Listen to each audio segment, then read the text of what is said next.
Russia Ukraine যুদ্ধ বন্ধে আলোচনার উদ্দেশ্যে রাশিয়ার প্রেসিডেন্ট ভলোদিমির পুতিনকে এবার ফোন করতে চলেছেন মার্কিন প্রেসিডেন্ট ডোনাল্ড ট্রাম্প। সোমবার এই ফোনালাপ হওয়ার কথা রয়েছে। ট্রাম্প জানান, এই ফোনালাপের মূল লক্ষ্যই হবে রক্তপাত বন্ধ করা।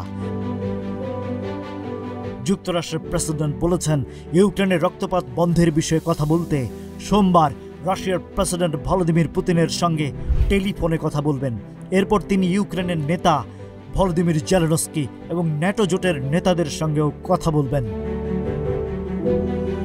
শনিবার সামাজিক মাধ্যমে দেয়া এক পোস্টে মার্কিন প্রেসিডেন্ট বলেন, ফোনালাপটি স্থানীয় সময় 10টায় হবে এবং এরপর তিনি ইউক্রেনের প্রেসিডেন্ট ভলোদিমির জেলেনস্কি ও নেটোভুক্ত কয়েকটি দেশের নেতাদের সঙ্গেও কথা বলবেন। ট্রাম্প বলেন, আশা করি এটি একটি ফলপ্রসূ দিন হবে।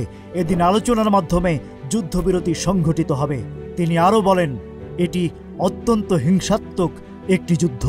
এটি কখনো শুরু হওয়াই উচিত ছিল না, তবে ইউক্রেন রাশিয়া যুদ্ধ শেষ হবে। ট্রাম্পের ঘোষণা এমন এক সময় এলো যখন রাশিয়া ও ইউক্রেন শুক্রবার ইস্তাম্বুলে আলোচনায় বসেছিল, কিন্তু সেই আলোচনা থেকে কোনো ফল আসেনি, যদিও তারা বন্দি বিনিময়ে সম্মত হয়েছে। রাশিয়াকে 30 দিনের যুদ্ধবিরতিতে রাজি হওয়ার আহ্বান জানিয়ে আসছেন ইউরোপীয় নেতারা। যুক্তরাষ্ট্র ও রাশিয়ার নেতারা যুদ্ধবিরতি এবং নিজেদের মধ্যে সম্ভাব্য শীর্ষ বৈঠক নিয়ে আলোচনা করবেন বলেও আশা করা হচ্ছে। Rajib Raihan, news flash 71।